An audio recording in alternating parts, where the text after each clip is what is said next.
దుర్మార్గమైన రీతిలో రేవంత్ రెడ్డి ఎన్ని ప్రయత్నాలు చేసినప్పటికి కూడా కర్రు గాల్చి వాత పెడతాం. సత్యాన్వేషణగా ప్రజల పక్షాన ధర్మయుద్ధం చేసేందుకు బీఆర్ఎస్ పార్టీ ఎప్పుడు ముందుకుంటుంది.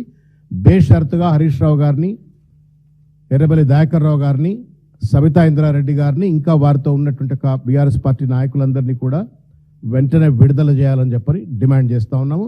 లేకపోతే హరీష్ రావు గారు ఎక్కడుంటే అక్కడికి వందల వేల మంది కార్యకర్తలు వచ్చి ముట్టడి చేస్తారని చెప్పని కూడా హెచ్చరిక చేస్తూ ఉన్నాం.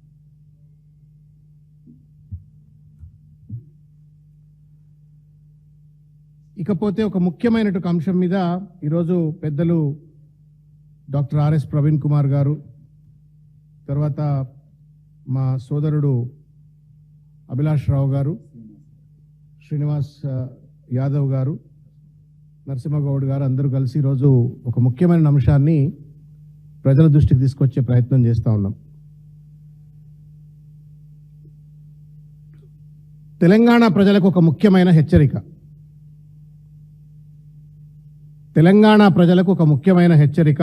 ముఖ్యంగా హైదరాబాద్, రంగారెడ్డి, ఫ్యూచర్ సిటీ, మల్కాజ్గిరి ఇటువంటి పరిసరాల్లో ఉన్నటువంటి ఒక భూ యజమానులకు, తెలంగాణ ప్రజలకు, హైదరాబాద్ ప్రజలకు మరీ ముఖ్యమైనటువంటి హెచ్చరిక. హెచ్చరిక ఏంటి అంటే,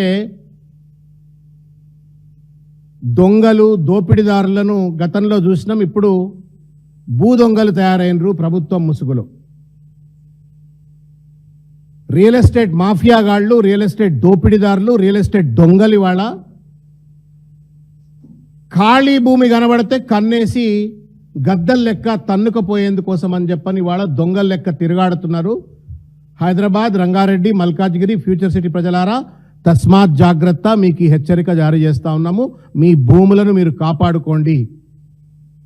కంచే చేను వేసినట్టుగా ఖాళీ స్థలం గజం కనబడితే చాలు ఇవాళ గద్దల్ లెక్క వాలిపోయి ఇవాళ దొంగ డాక్యుమెంట్లు సృష్టించి అధికారాన్ని అడ్డం పెట్టుకొని కోర్టుల తీర్పులను కూడా గౌరవించకుండా ఇష్టం వచ్చినట్టుగా ఇవాళ భూదోపిడికి పాల్పడుతున్నటువంటి ఒక ఉదంతం మరొక్కసారి మన హరీష్ రావు గారు చెప్పినారు. దానికి కొనసాగింపుగానే ఇవాళ ఈ అంశాన్ని మళ్ళా ముందుకు తీసుకొచ్చే ప్రయత్నం చేస్తూ ఉన్నాం.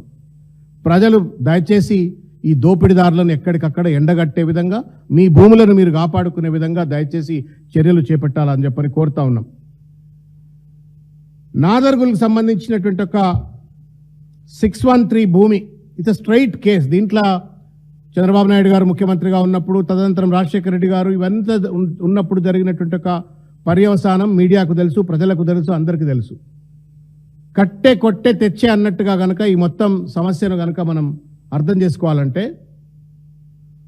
373 ఎకరాల పైచిలుకు భూమి ఇది. Survey number 613/119. దీన్ని 1974 Andhra Pradesh land reforms, ceiling and agricultural holdings act ప్రకారంగా అవసరమైనటువంటి డిక్లరేషన్స్, నియమ నిబంధనలు పాటిస్తూ సీలింగ్ చట్టానికి లోబడి మాత్రమే వ్యక్తులు ల్యాండ్ ఉంచుకోవాలి. అందుకు విరుద్ధంగా అక్కడ ఉన్నటువంటి ఆ రోజు ఉన్నటువంటి ఒక పెద్ద మనిషి ల్యాండ్ ఓనర్ ల్యాండ్ పెట్టుకున్నారు. తర్వాత రాజశేఖర రెడ్డి గారు ఆ భూమిని టీఎస్ఐఏసీకి కేటాయించినారు. మొత్తం పర్యవసానంలో యాజ్ ఆన్ డేట్ ఈ మొత్తం వ్యవహారం పైన దానికి ముందు ఆర్డీఓ గారు ఇది ప్రభుత్వ భూమి అని చెప్పని డిక్లరేషన్ చేసిండ్రు. అఫీషియల్గా డాక్యుమెంట్స్ ఉన్నాయి. హైకోర్టులో తీర్పు ఉంది. ఇది హైకోర్టు తీర్పు కాపీ. ఇది మీరు writ appeal numbers 190, 191 and 193 of